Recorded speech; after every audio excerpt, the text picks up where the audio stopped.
Hey, welcome back to my channel. This is Tynetta from Sting Beauty, and today I'm going to be going over how to do a simple sculpted set with one color acrylic, as well as encapsulating a glitter nail and a stiletto shape. So I actually decided to record this set kind of at the last minute, so I didn't get to record me doing the nail prep, but if you want to see how I prepped her nails, you can check one of my previous videos. So starting on the thumb, we already applied the nail form, and I'm going to apply about like a large bead to the area where the form connects to her natural nail, and I'm going to just bring that down to the length that she wants it, using the side of my brush to just bring that into the shape that we're doing. Since we're doing a stiletto nail, I'm just making sure that the point meets in the exact middle of the nail form, that middle line that runs down the nail form. Once I get the free edge of the nail shaped, I'm going to go ahead and apply the next bead. This is going to serve as the apex bead. So I want to make sure I'm building up the apex, the strength area. The strength area is the area of the nail that would be the weakest if she were to like put pressure on her nail or something. So I always put the apex where the natural nail and the enhancement meet. So that's about like the tip of the natural nail to the area where the nail form was attached. Once I get that bead blended in, then I'm going to just apply a really small bead and fill in that gap that was at the cuticle area. Now I'm working with a larger brush today. I'm using my 16, and the reason why I'm using such a big brush is because these nails are longer.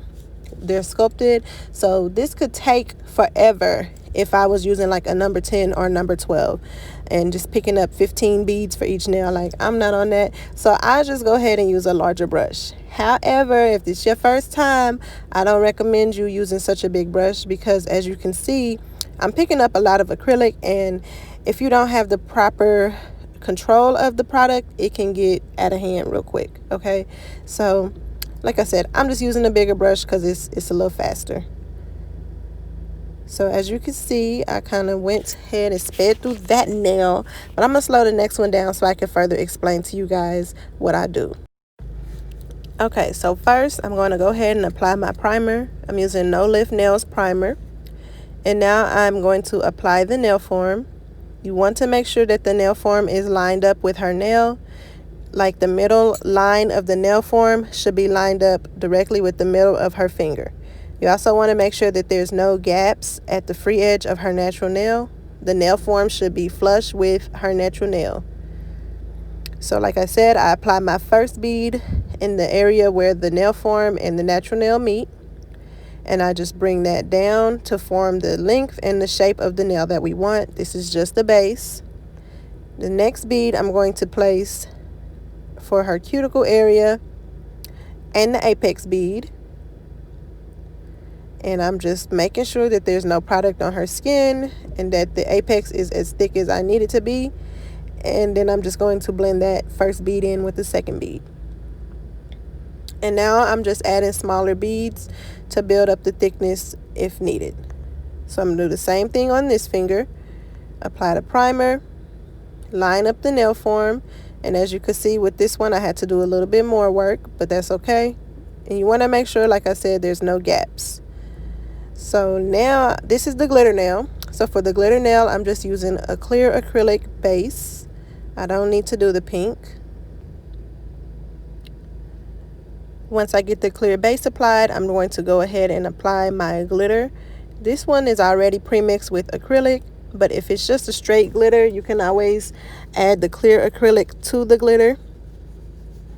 And I'm just using that glitter to cover up the entire surface of the nail, making sure there's no gaps or anything like that. And then I'm going to let that set up.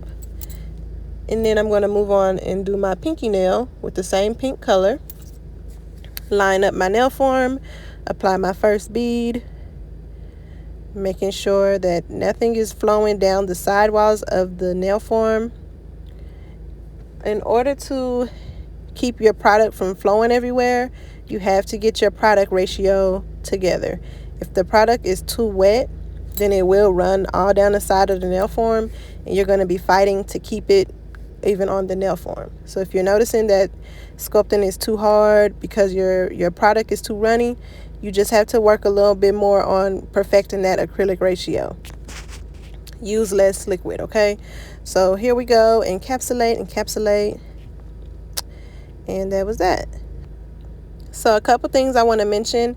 The reason why I don't apply all the forms at the same time, because when I'm working on one nail, I don't want my hand to bump the forms that I already applied and move it. So I'll just apply them one at a time as I'm ready to apply the nail.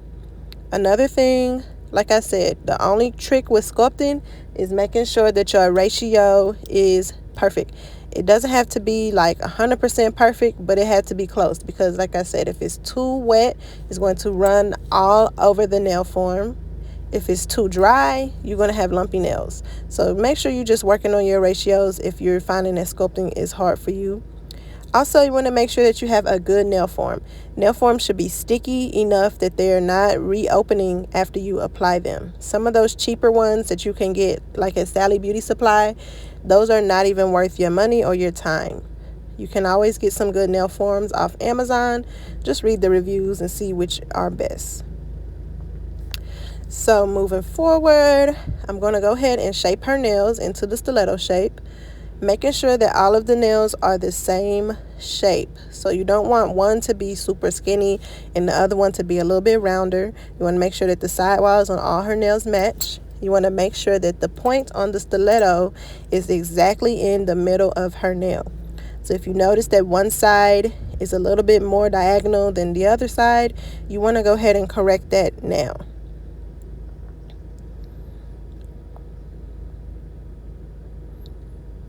While you're sculpting, it's best to keep your product on the sidewalls of the nail as clean as possible, because that's going to really cut down on your filing time. One of the good things about sculpting is that you're creating the shape while you're applying the acrylic. So you got to make sure that when you're creating the shape that you're keeping it clean. This is going to help you save time when it comes to shaping the nails. So as you can see, I'm moving back and forth. I'm comparing the nails.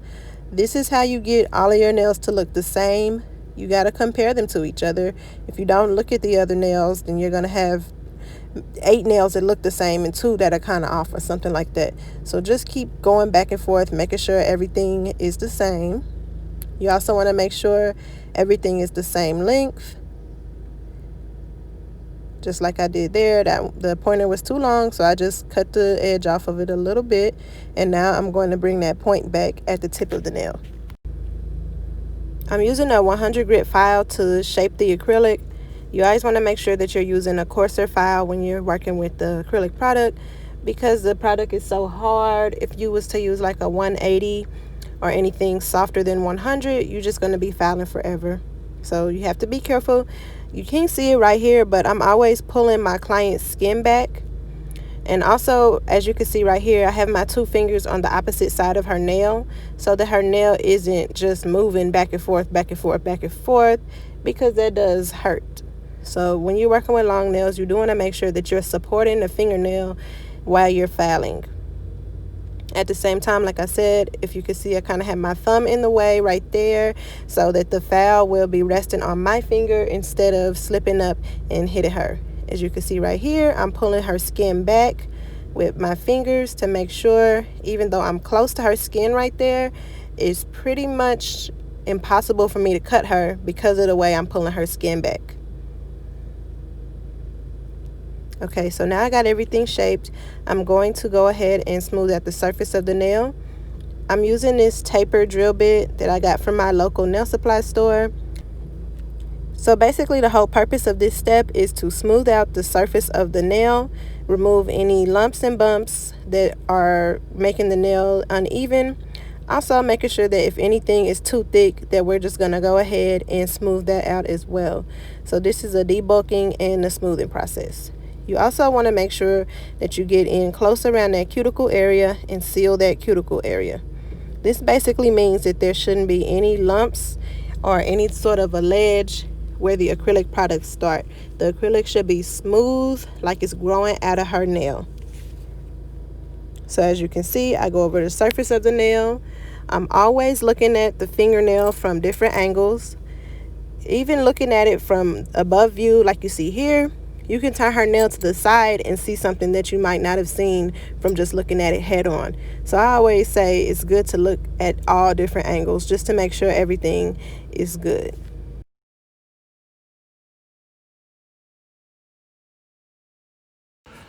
So if you saw my last video with the snakeskin print, you will know that I was doing a giveaway to anybody who could give me a good name for my new acrylic color. However, you guys gave some great names, but I just came up with the color sheer white and it was perfect. So unfortunately, nobody won the giveaway, but I will be doing a giveaway very, very soon of actual product bundle. So don't worry, we're going to have another giveaway just for my YouTube subscribers very soon. Okay. So yeah, here on this purple nail, as you can see, I spent a little bit more time. That's just because when I was encapsulating, I applied more acrylic than I intended to. However, you don't have to worry about making those type of mistakes. If the nail is too thick, if the nail is bulky, if it's lumpy, don't worry. Just take a little bit of extra time in the filing process and file out and smooth out the surface of the nail. Your clients prefer you to take a couple extra minutes and fix it than for you to be rushing, get them out the door, and they get home and they're like, well, damn, this is crazy looking. And I'm sorry, y'all. Right now, my husband is watching the Chiefs game. Okay, they at the championship game. If they win, they go into the Super Bowl. So you might hear that in the background, but just like ignore that. Ignore the sports noises, okay? So yeah, I'm just going ahead and smoothing out that thumb. Here you see me getting around the cuticle area, making sure that there's no product on her skin. Right there in that corner, there was just a little bit on her skin. So I went over that until I got that thinned out enough to where it come off. Now I'm going over the surface of the nail just to make sure everything is nice and even. Once I get the surface of the nails nice and smooth, I'm going in with the same sanding band that I used to prep her nails, and I'm just going around the cuticles one more time to make sure everything is nice and flush. Again, this is the second step to me sealing her cuticles, making sure everything is nice and smooth and that there's no humps or ledges around the cuticle area, okay? So I'm just going around here, blending that in. This is a 150 grit sanding band, and I'm using this on like a low medium speed. Not too fast because I don't want to touch her skin and it be going too fast. But as you can see, I'm going very close to her skin. And since it's at a slow speed, it's not going to hurt her.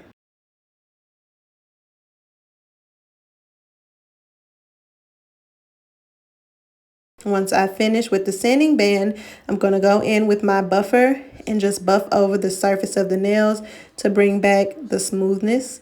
You want to buff your nails after you use the electric file because sometimes that electric file can leave a couple scratches or like grooves in the nail.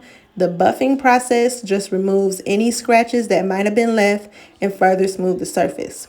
Especially if you're doing anything that's encapsulated like the glitter nails.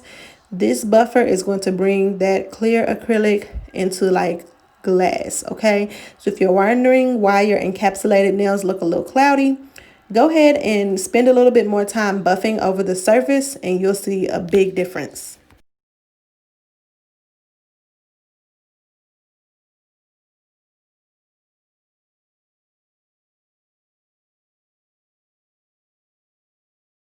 Okay, so once I got everything nice and buffed and filed, I just flip her hand over to make sure everything still looks good from that point of view.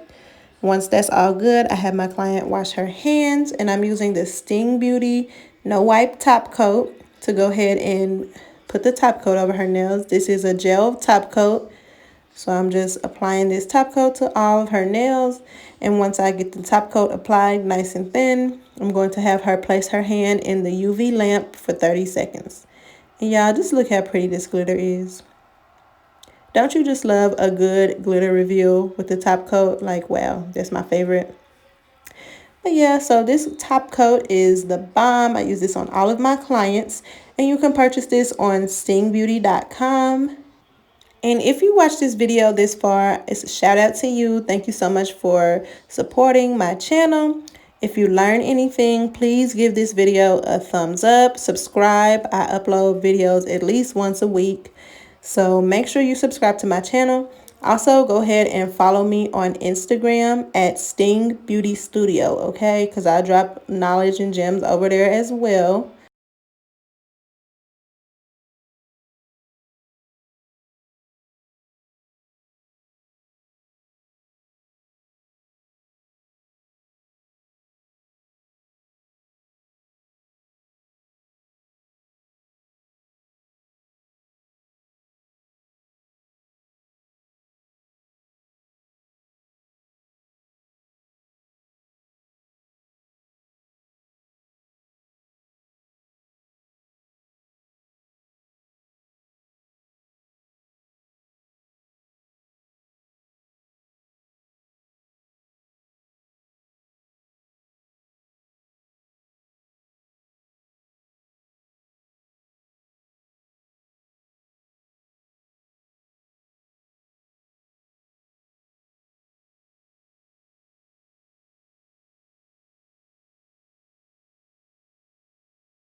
Once that gel top coat is finished curing, I'm going to apply my Sting Beauty Organic Cuticle Oil to each one of her fingers. This cuticle oil prevents dry skin. It prevents the skin from cracking. I sell this to all of my clients. As a nail tech, you should be promoting cuticle oil, okay? This is going to keep their nails looking nice and fresh, and also going to prevent, like I said, their nails from getting too dry and the cuticles from cracking. So here is the finished product. Okay, let's get into it. These nails were so cute, nice and long, nice and sharp, and everything. She wanted something for Valentine's Day that wasn't too, like, you know, hearts and love. So I think this did it. Thanks for watching, and you guys make sure to subscribe.